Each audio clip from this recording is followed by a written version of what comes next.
Welcome to Gene and Mike do the New York Times crossword. Hi, I'm Jean. And I'm Mike. And today we are doing the crossword for Friday, April 4th, 2025. So, on another day in which we are in remote locations, distinct from one another, did you do the crossword? I did do it, yes. And did you find it to be a distinctive crossword? Well, I don't know that I call it distinctive. It was certainly a challenge, but I made it through. I was very surprised that I actually got it filled in, but I did. So yeah, that made me happy. Yep. And yeah, so it was a pretty typical Friday crossword, I thought. What'd you think? Well, I thought it was interesting. The long answers in particular were long answers, but they were really obvious phrases. And oh yeah, they were all very common. Right. And so when I got enough of the crosses, I could see them. I don't think I could have pulled them out of whole cloth with nothing in the squares, but so those helped immensely because they gave you the entire height or width of the crossword. Right. Yeah. The one 3 down, that was such a cryptic clue. Please prompt. And I'm like, what does that mean? And then I got the ORD at the very end of it. It ran the whole length of the puzzle. Right. I got the ORD at the end of it, and then I got the GIC a little bit above that. And I'm like, say the magic word. Yes. So I felt so good when I got that filled in. So and yes, that helped with a lot of the other ones because that was a lot of letters that came in all at once. Yes, 15 to be precise. Yeah. Right. Yeah, I had the same experience. I think I got the bottom before I got the top. The top was sort of, I don't know, I started off poorly in the top. One across, it may lead to a second opinion. And the answer was also, which was... Yeah, that too is a very cryptic clue. Yeah, brilliant, but sneaky.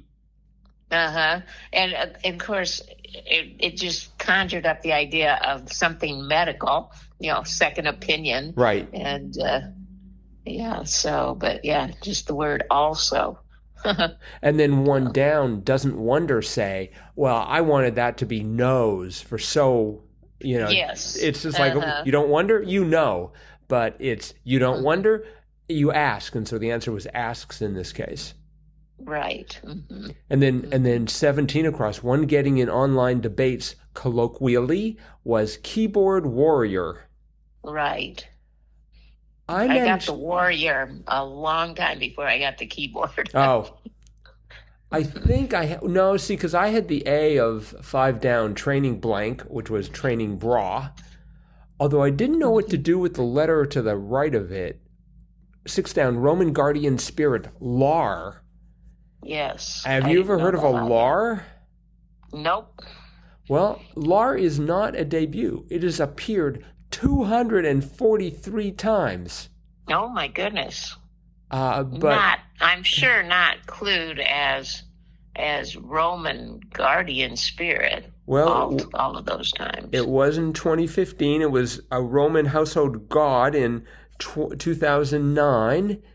And let's see here. It was an Etruscan god in 1943.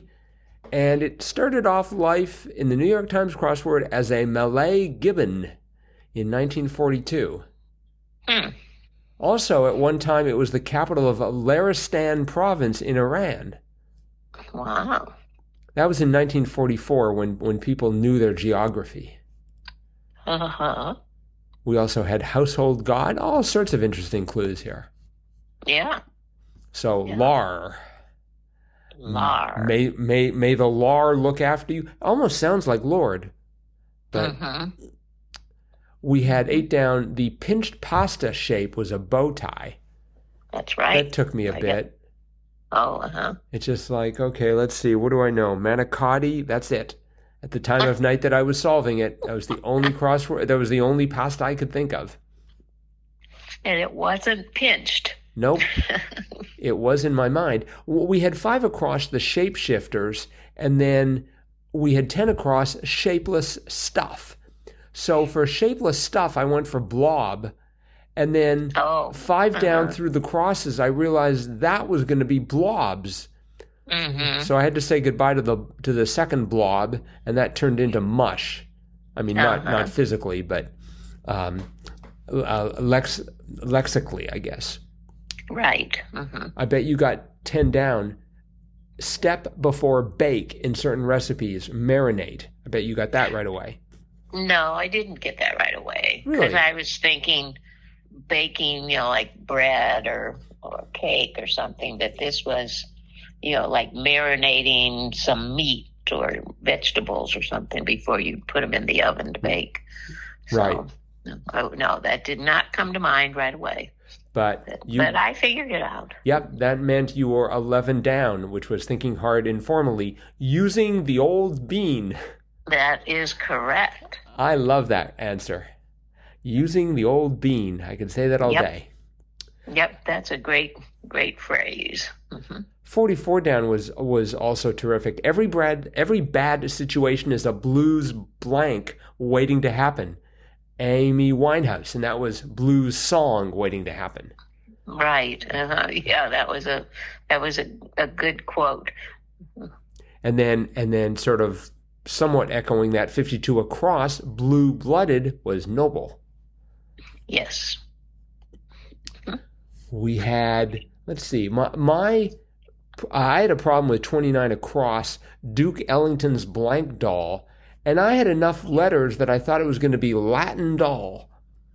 And I just thought that sounded like a good name for a song, which meant that 19 down, the sensitive workplace matters was rails, RAILES. And I'm like, that doesn't make any sense at all. And then eventually I realized it should be an S, which was raises. Right. So. Satin doll. Did you know 34 across, the pioneering agriculturalist Tull, Jethro? Yes, Jethro. Is that? I presume that's who the band is named after, right? It is, and I did a little research on that, and it was like that's what like their agent or their promoter called them, and before they could change it because they didn't really like it. He had already said that was the band that was playing tonight, so they just kind of stuck with it.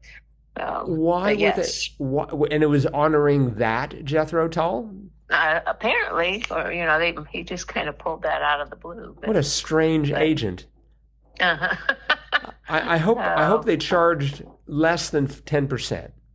I don't know, but I have a funny story about Jethro Tull. I actually rode on an airplane with them. Really? Jethro Tull. They were playing at the university where I was teaching, and I was heading out the next day for a meeting, and of course they were leaving the college town where I was teaching, and I actually got to sit next to Ian Anderson. Wow! And the interesting thing was he bought a seat for his flute. And I was just like, I couldn't believe that you would buy a seat for your flute. But he was the flute player in that band, and I sat right across the aisle from him. Did he strap it in? Yeah, he did. Well, that's a relief. Yeah. So pretty precious musical instrument there. So. But it was just a flight up to Chicago, and that was the only flight that went up there. So right. We were all on it. So Interesting, and I'm sure they could afford it at the time. Yep. Mm-hmm. Mm-hmm. We had 50 across, the map of China artist A Weiwei. Yes. What a great name! Yeah, I wasn't even quite sure how many words there were in that.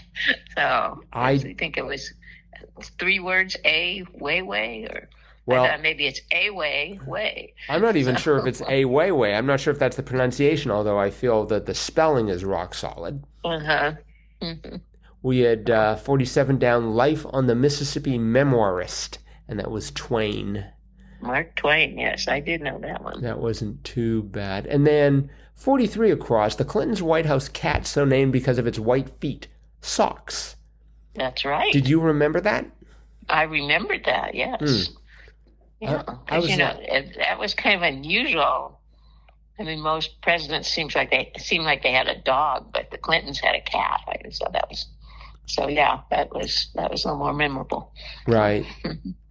Okay, well, I think that's it for the crossword, but it is Friday, which means it's time for Fun Fact Friday. Do you have a fact for Fun Fact Friday? I have a very small fun fact. Great. Fun Fact Friday. And it goes back to Monday's puzzle. And in that puzzle, there was a clue. And let me pull it up here. It was 31 down. And that was plant with 8 pointed pods used in cooking. And the answer was star anise, or anise. And so I thought I would find out a few fun facts about star anise. Good. This comes from the McCormick Spice website. And of course, McCormick is probably the biggest name in the production of spices in this country anyway, and retailing of spices. But it's a star anise is a star-shaped spice native to China and Vietnam. It's derived from the fruit of the Chinese evergreen tree. Recognized by its distinct 8-pointed shape, star anise is commonly used in the kitchen, especially in Asian cuisines. It's often found in the spice blends of 5-spice powder and garam masala, which can add a unique depth of flavor to your recipes. And I happen to have both 5-spice powder and garam masala in my spice cabinet, so I want to go look at them and see if it's got star anise in it. It was originally used as a medicinal herb in traditional Chinese medicine because it was thought to have health benefits. But by the 17th century, it has made its way to Europe and became a popular flavor in baked goods and beverages. Today, it's a staple in kitchens around the world. So what does it taste like? It is sweet and licorice-like with subtle hints of clove and cinnamon. It has an intense aroma, which takes a dish from ordinary to extraordinary. And when used in the right amounts, star anise adds warm, spicy notes that elevate both sweet and savory recipes.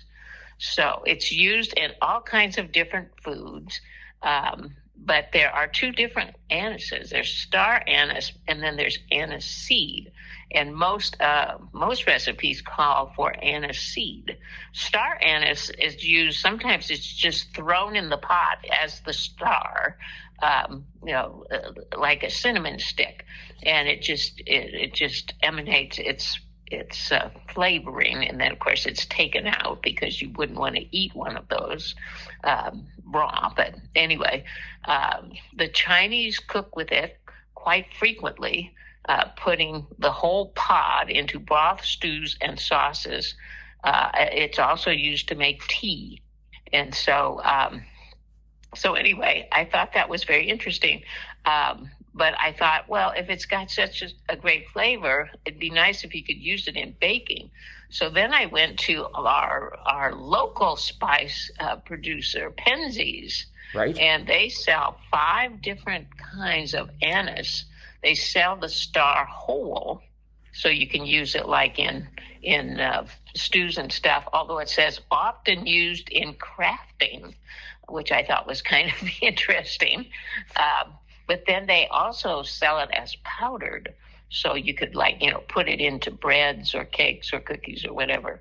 And I'm like, I just might have to go there tomorrow and get some of that because it sounds quite quite intriguing. So Yes. anyway, few fun facts about star anise. All right. Well, thank you for that. And thank you for that advertisement for Penzies. Talk about product placement.